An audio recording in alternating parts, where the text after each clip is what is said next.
سپہر کے 3 بجے ہیں۔ السلام علیکم، یہ ریڈیو پاکستان ہے۔ عامر ہاشمی سے خبریں سنیے۔ پہلے اہم خبروں کا خلاصہ۔ وزیر اعظم نے عالمی بینک کے $40 ارب کے کنٹری پارٹنرشپ فریم ورک پر عمل درآمد یقینی بنانے کے حکومتی عزم کا اعادہ کیا ہے۔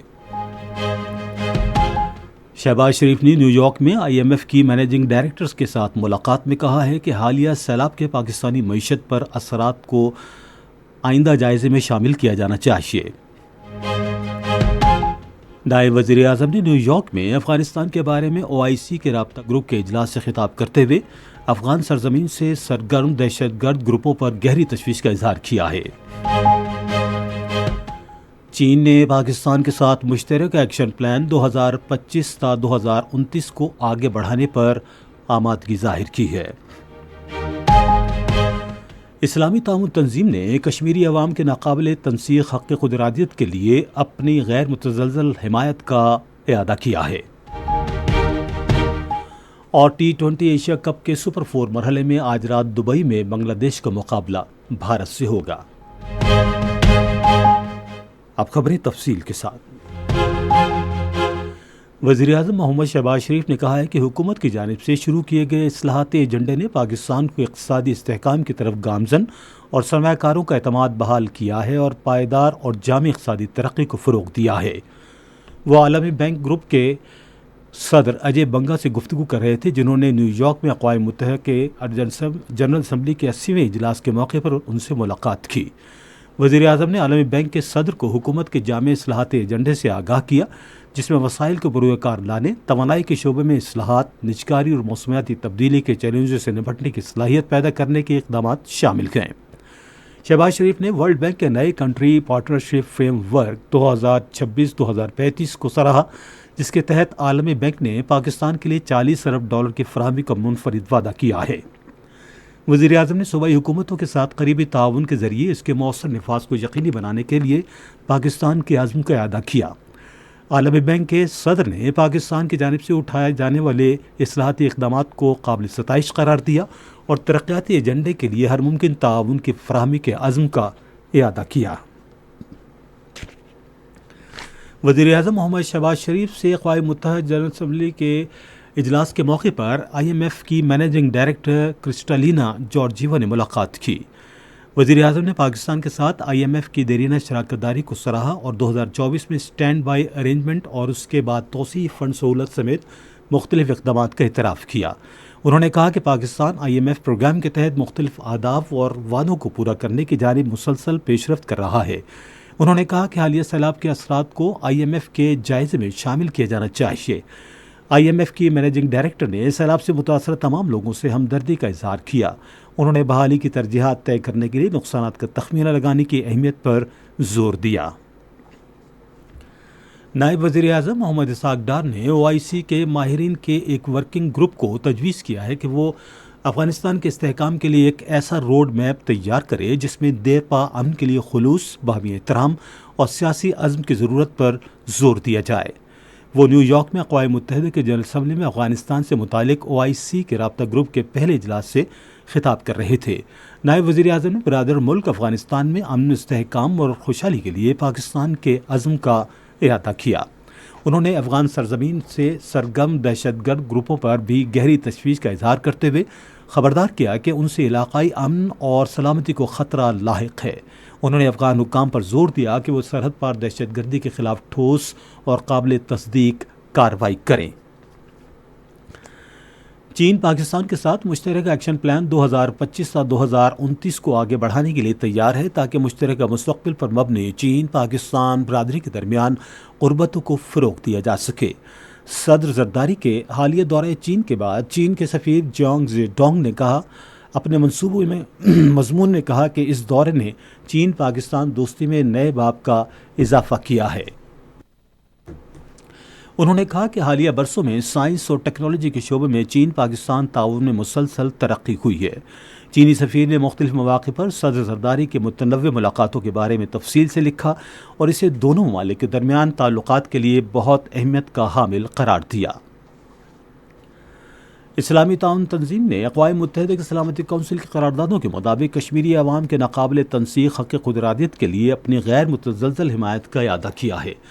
جموں و کشمیر کے بارے میں OIC کے رابطہ گروپ کا اجلاس نیو یارک میں سیکرٹری جنرل کی صدارت میں ہوا، جس میں جموں و کشمیر کے تنازع پر پہلے کے اعلانات اور قراردادوں کی بھی توثیق کی گئی۔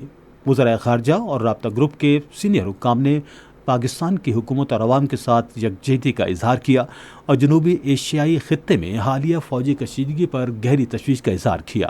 انہوں نے بھارت پر زور دیا کہ وہ غیر قانونی زیر قبضہ جموں و کشمیر میں انسانی حقوق کی صورتحال کو بہتر بنائے، تمام کشمیری سیاسی قیدیوں کو رہا کرے، کالعدم کشمیری سیاسی جماعتوں پر پابندی اٹھائے اور مسئلہ کشمیر کے حل کے لیے اقوام متحدہ کے سلامتی کونسل کی متعلقہ قراردادوں پر عمل درآمد کرائے۔ یہ خبریں آپ ریڈیو پاکستان سے سن رہے ہیں۔ صحت کے وزیر مملکت مختار احمد ملک نے واضح کیا ہے کہ سروائیکل کینسر کے خلاف ویکسینیشن کا کوئی مغربی یا اسلام مخالف ایجنڈا نہیں ہے۔ انہوں نے آج اسلام آباد میں میڈیا سے گفتگو کرتے ہوئے اس بات پر زور دیا کہ اس ویکسینیشن مہم میں حصہ لینا قومی ذمہ داری ہے۔ انہوں نے اس اقدام کے خلاف پھیلائی جانے والی بے بنیاد غلط معلومات پر افسوس کا اظہار کیا۔ وزیر مملکت نے بتایا کہ پنجاب میں 50% سے زائد آبادی کو سروائیکل کینسر سے بچاؤ کے ٹیکے لگائے جا چکے ہیں، جبکہ سندھ میں 60% کوریج کی شرح حاصل کر لی گئی ہے۔ انہوں نے اس بات پر زور دیا کہ ہماری توجہ بیماریوں سے بچاؤ پر ہے۔ وزیر اعلیٰ پنجاب مریم نواز نے کہا ہے کہ صوبے میں زمینوں پر قبضے کے خاتمے کے لیے جلد نیا قانون نافذ کیا جا رہا ہے۔ انہوں نے آج لاہور میں Punjab enforcement and regulatory authority کی پاسنگ آؤٹ پریڈ سے خطاب کرتے ہوئے کہا کہ پنجاب پہلا صوبہ ہے جس نے گورننس کا نیا ماڈل متعارف کرایا ہے۔ مریم نواز نے کہا کہ پرہجوم بازاروں سے تجاوزات کے خاتمے سے کاروبار کو فروغ ملا ہے اور عوام کو سہولتوں کی فراہمی میں بہتری آئی ہے۔ انہوں نے پیرا افسران پر زور دیا کہ وہ عوامی خدمت کے لیے پرعزم رہیں۔ وزیر اعلیٰ سندھ سید مراد علی شاہ سے آج کراچی میں امریکی ناظم الامور نتالی بیکرز نے ملاقات کی اور تحفظ خوراک، توانائی اور کیٹی بندر منصوبے پر تبادلہ خیال کیا۔ اس موقع پر وزیر اعلیٰ نے صوبے کا پہلا قدرتی بندرگاہی منصوبہ کیٹی بندر شروع کرنے پر زور دیا۔ امریکی ناظم الامور نے کہا کہ امریکی کمپنیاں مختلف شعبوں میں سرمایہ کاری کرنے کی خواہش مند ہیں۔ وزیر اعلیٰ بلوچستان میر سرفراز بگٹی نے کہا ہے کہ حکومت افغان مہاجرین کو وطن واپسی کے عمل کے دوران بہتر سہولیات فراہم کرنے کے لیے پرعزم ہے۔ آج کوئٹہ میں افغانستان کے قائم مقام قونصل جنرل مولوی محمد حبیب ناصر سے گفتگو کرتے ہوئے انہوں نے کہا کہ تمام متعلقہ محکموں کو مہاجرین کے باوقار وطن واپسی کے لیے مدد فراہم کرنے کی ہدایت کی گئی ہے۔ خیبر پختونخوا کی ڈیزاسٹر مینجمنٹ اتھارٹی باجوڑ کے بے گھر خاندانوں کو مالی معاوضے کی فراہمی کا سلسلہ جاری رکھے ہوئے ہے۔ اب تک 24,460 متاثرہ خاندانوں کی رجسٹریشن کا عمل مکمل ہو چکا ہے۔ اس کے علاوہ 23,232 خاندانوں کو فی خاندان 50,000 روپے کی رقم فراہم کی جا چکی ہے۔ PDMA نے اس مقصد کے لیے مجموعی طور پر 1,60 کروڑ روپے مختص کیے ہیں۔ سیلاب سے متاثرہ علاقوں میں NDMA کی نگرانی فلاحی تنظیموں سمیت تمام متعلقہ اداروں کی جانب سے امدادی کارروائیاں جاری ہیں۔ فلاحی اداروں کی جانب سے مجموعی طور پر 7,348 ٹن امدادی سامان سیلاب سے متاثرہ علاقوں میں تقسیم کیا جا چکا ہے۔ غزہ میں اسرائیلی فوج نے اپنے وحشیانہ حملوں میں آج مزید 50 فلسطینیوں کو شہید کر دیا۔ اکتوبر 2023 سے غزہ پر اسرائیلی جارحیت میں شہید ہونے والے فلسطینیوں کی تعداد 65,400 سے تجاوز کر چکی ہے۔ اور T20 ایشیا کپ کے سپر 4 مرحلے میں آج رات دبئی میں بنگلہ دیش اور بھارت کے درمیان میچ کھیلا جائے گا۔ میچ شام 7:30 بجے شروع ہوگا۔ پاکستان سپر 4 مرحلے کا اپنا آخری میچ کل دبئی میں بنگلہ دیش سے کھیلے گا۔ اور اب موسم۔ محکمہ موسمیات کی پیشگوئی کے مطابق آئندہ 12 گھنٹے کے دوران ملک کے بیشتر حصوں میں موسم زیادہ تر گرم اور خشک رہے گا، تاہم بالائی علاقوں میں شام اور رات کو مطلع جزوی طور پر ابرآلود رہنے کا امکان ہے۔ آج ریکارڈ کیا گیا بعض شہروں کا زیادہ سے زیادہ درجہ حرارت: اسلام آباد اور Lahore 36 degree centigrade, Karachi 31، Peshawar 35، Quetta 33، Gilgit 32، Murree 22، Muzaffarabad 34، جبکہ سری نگر 23، جموں 35 اور لیہ 22 ڈگری سینٹی گریڈ۔ اسی کے ساتھ خبریں ختم ہوئی۔ مزید خبروں اور تجزیوں کے لیے ہماری ویب سائٹ پر radio.gov.pk اور فیس بک کے link radio Pakistan news official پر براہ راست ویڈیو سٹریمنگ بھی ملاحظہ کیجیے۔